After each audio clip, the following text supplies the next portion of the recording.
ഇപ്പോൾ ഒരു വാർത്ത വരുന്നത് പൂഞ്ചിലെ പാക് ഷെല്ലാക്രമണത്തിൽ ഒരു സൈനികന് വീരമൃത്യു എന്നൊരു വാർത്ത വരുന്നുണ്ട്. ലാൻസ് നായിക് ദിനേശ് കുമാറാണ് വീരമൃത്യു വരിച്ചത്. ഏറ്റവും ദുഃഖകരമായ കാര്യം തന്നെയാണ്. ഇന്നിപ്പോൾ ഷെല്ലാക്രമണം, പൂഞ്ചിൽ ഷെല്ലാക്രമണമായപ്പോൾ 15 പേർക്കായിരുന്നു ഇതിൽ പരിക്കേറ്റത്. ഇതിലിപ്പോൾ ആ ഷെല്ലാക്രമണത്തിലാണ് സൈനികന് വീരമൃത്യു വരിച്ചിരിക്കുന്നു എന്നൊരു വിവരം വരുന്നത്. PR സുനിൽ തുടരുന്നുണ്ട് വിവരങ്ങൾ.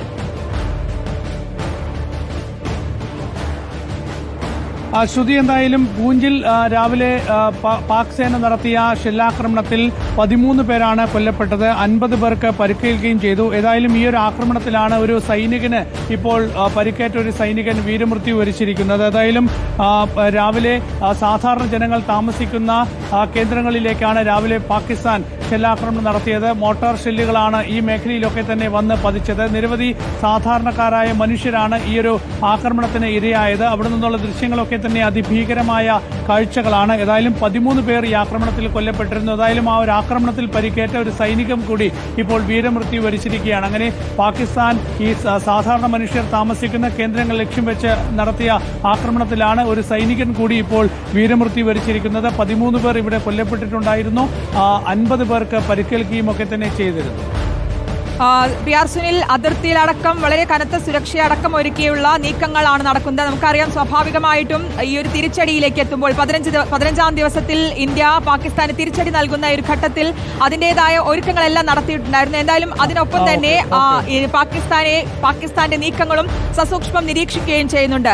ഇനിയുള്ള നീക്കങ്ങൾ അതെങ്ങനെയായിരിക്കും? ഒപ്പം അതിർത്തി പ്രദേശങ്ങളിലടക്കം ആളുകളെ അവിടെ നിന്ന് മാറ്റിയടക്കമുള്ള കാര്യങ്ങളടക്കം ചെയ്തിരുന്നു. അപ്പോഴും ചില പ്രദേശങ്ങളിലടക്കം ഇപ്പോഴും പാക് പ്രകോപനം തുടരുകയും ചെയ്യുന്നുണ്ട് സാഹചര്യത്തിൽ. എന്തായാലും പാകിസ്ഥാന്റെ നീക്കങ്ങൾ ഇന്ത്യ നിരീക്ഷിച്ചു വരികയാണ്. പാകിസ്ഥാൻ ഇനി എങ്ങനെയാണ് മുന്നോട്ട് പോകുന്നത്? ഏതായാലും പാകിസ്ഥാൻ പ്രധാനമന്ത്രി ഇന്ന് വിളിച്ച സുരക്ഷാകാര്യ സമിതിയിൽ പാക് സേനയ്ക്ക് ഇന്ത്യക്ക് തിരിച്ചടി നൽകാനുള്ള ഒരു അനുമതിയൊക്കെ തന്നെ നൽകിയതാണ്. മാത്രമല്ല, ഇപ്പോൾ പാകിസ്ഥാന്റെ പ്രതിരോധ മന്ത്രി ഇന്ത്യക്കെതിരെ വലിയ ഭീഷണിയൊക്കെ തന്നെ മുഴക്കിയിരിക്കുകയാണ്. യുദ്ധത്തിലേക്ക് പോകാൻ തങ്ങൾ തയ്യാറാണ് എന്നൊക്കെയാണ് പാകിസ്ഥാൻ പ്രതിരോധ മന്ത്രി ഇപ്പോൾ ഉയർത്തിയിരിക്കുന്ന ഭീഷണി. അപ്പോൾ ഈ ഒരു സാഹചര്യത്തിൽ തീർച്ചയായും പാകിസ്ഥാന്റെ അടുത്ത നീക്കങ്ങൾക്കനുസരിച്ചായിരിക്കും ഇന്ത്യയുടെ പ്രത്യാക്രമണം എന്ന കാര്യത്തിൽ യാതൊരു സംശയമില്ല. അതുകൊണ്ട് പാകിസ്ഥാൻ എന്താണ് ഇനി ചെയ്യാൻ പോകുന്നത് എന്നതാണ് ഇന്ത്യ നിരീക്ഷിക്കുന്നത്. ഏതായാലും ഇന്നൊക്കെ തന്നെ പാകിസ്ഥാൻ ഇന്ത്യക്കെതിരെ വലിയ ആരോപണങ്ങളാണ് ഉന്നയിച്ചത്. ഏതായാലും പാകിസ്ഥാനിലെ സാധാരണ ജനങ്ങളെ ലക്ഷ്യം വെച്ചായിരുന്നു ഇന്ത്യയുടെ ഇന്നത്തെ എല്ലാ ആക്രമണങ്ങളും എന്നാണ് പാക് പ്രധാനമന്ത്രി ഇന്ന് നാഷണൽ അസംബ്ലിയിൽ ചൂണ്ടിക്കാണിച്ചത്. അപ്പോൾ പാകിസ്ഥാനിൽ സാധാരണക്കാരെ ആക്രമിച്ചു എന്ന ഒരു ഇരവാദം ഉന്നയിച്ചുകൊണ്ട് ലോകരാഷ്ട്രങ്ങളുടെയൊക്കെ തന്നെ ഒരു പിന്തുണ നേടാനുള്ള ഒരു ശ്രമമാണ് ഇന്ന് പ്രധാനമായും പാകിസ്ഥാൻ നടത്തിയത്. ഏതായാലും പാകിസ്ഥാനിലെ 9 ഭീകര ക്യാമ്പുകൾ ആക്രമിച്ചത് വളരെ കൃത്യമായ തെളിവുകളുടെ അടിസ്ഥാനത്തിലാണ്. ഈ ജെയ്ഷെ മുഹമ്മദിന്റെ അടക്കമുള്ള ബഹാവൽപൂരിലെ കേന്ദ്രം ലക്ഷ്യം വെച്ച് തന്നെയാണ് അവിടെ ആക്രമണം നടത്തിയത്. മസൂദ് അസറിന്റെ വസതിയിലാണ് ആക്രമണം നടത്തിയത്. അങ്ങനെ കൃത്യമായ തെളിവുകളുടെ അടിസ്ഥാനത്തിലാണ് ഇന്ത്യ പാകിസ്ഥാനിലും പാക് അധീന കശ്മീരിലും ഒക്കെ തന്നെ ഇന്ന് ആക്രമണം നടത്തുകയും നിരവധി ഭീകരരെ വധിക്കുകയും ഒക്കെ തന്നെ ചെയ്തിരിക്കുന്നത്. ഏതായാലും പാകിസ്ഥാൻ അത് സമ്മതിച്ചിട്ടില്ല.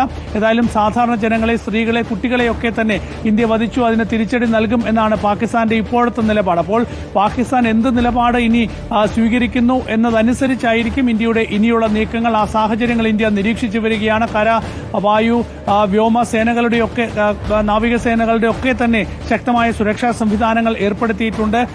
സമുദ്രാതിർത്തിയിലൊക്കെ തന്നെ നാവികസേനയുടെ പടക്കപ്പലുകൾ തയ്യാറായി നിൽക്കുന്നുണ്ട്. കരസേന തയ്യാറായി നിൽക്കുന്നുണ്ട്. വ്യോമസേന തയ്യാറായി നിൽക്കുന്നുണ്ട്. അപ്പോൾ ഏത് അടിയന്തര സാഹചര്യത്തെയും നേരിടാൻ ഇന്ത്യൻ സൈന്യം സജ്ജമായി നിൽക്കുകയാണ്. ഇന്ന് കേന്ദ്ര മന്ത്രിസഭയുടെ സുരക്ഷാകാര്യ സമിതി യോഗം ചേർന്നിരുന്നു. രാഷ്ട്രപതിയെ കണ്ട് പ്രധാനമന്ത്രി നരേന്ദ്രമോദി സാഹചര്യങ്ങൾ വിശദീകരിച്ചിട്ടുണ്ട്. പ്രതിരോധ മന്ത്രി രാജ്നാഥ് സിംഗ് 3 സേനാ തലവന്മാരുമായും ഒപ്പം തന്നെ സംയുക്ത സേനാ മേധാവിയുമായും സംസാരിച്ചിരുന്നു.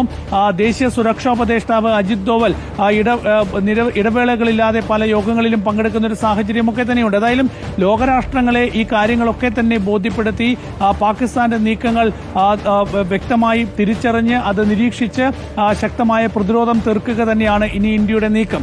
ഏതായാലും പാകിസ്ഥാൻ ഏത് രീതിയിലാണ് ഇനി പ്രതികരിക്കുന്നത് അതിനനുസരിച്ചുള്ള ഒരു നീക്കം തന്നെയായിരിക്കും സൈന്യം നടത്തുക. ഏതായാലും പാകിസ്ഥാൻ തിരിച്ചടിക്കുകയാണെങ്കിൽ ഇരട്ടി പ്രഹരത്തിൽ ഇന്ത്യയും തിരിച്ചടിക്കാൻ തന്നെയാണ് സാധ്യത. തീർച്ചയായിട്ടും ആ ഒരു തിരിച്ചടി എങ്ങനെ ഉണ്ടാകുന്നു അതനുസരിച്ച് അതിൽ ഇരട്ടിയിലൊരു തിരിച്ചടി തന്നെയാണ് ഇന്ത്യ നൽകുക എന്നും വ്യക്തമാക്കിയിട്ടുണ്ട്. PR സുനിൽ, ഇതിപ്പോൾ നേരത്തെ സൂചിപ്പിച്ച പോലെ തന്നെ സാധാരണ ജനങ്ങളെ ലക്ഷ്യമിട്ടിട്ടുള്ളായിരുന്നു ആക്രമണം നടന്നത്. മുൻപ് കണ്ട ആക്രമണങ്ങളിൽ വ്യത്യസ്തമായി പഹൽഗാമിൽ നടന്ന ആക്രമണവും സാധാരണ സാധാരണ ജനങ്ങളെ ലക്ഷ്യമിട്ടുള്ളതായിരുന്നു. അതിനുശേഷം ഇന്ത്യയുടെ കനത്ത തിരിച്ചടി ഉണ്ടായതിനു ശേഷവും പാക് പ്രകോപനം തുടരുന്ന ഒരു സാഹചര്യം. ഇന്നിപ്പോൾ പൂഞ്ചിലുണ്ടായ ആക്രമണത്തിൽ 13 പേർക്ക് ജീവൻ നഷ്ടപ്പെടുന്ന ഒരു സാഹചര്യം, 50ഓളം പേർക്ക് പരിക്കേൽക്കുന്ന ഒരു സാഹചര്യം, അതിലൊരു ജവാന് സൈനികന് വീരമൃത്യു വരിക്കുന്ന സാഹചര്യം ഉണ്ടാകുന്നു. ഇന്നിപ്പോൾ ഉണ്ടായ പൂഞ്ചിലെ ആക്രമണവും ഏറ്റവും രൂക്ഷമായൊരു ആക്രമണമായി തന്നെ കാണണമല്ലേ?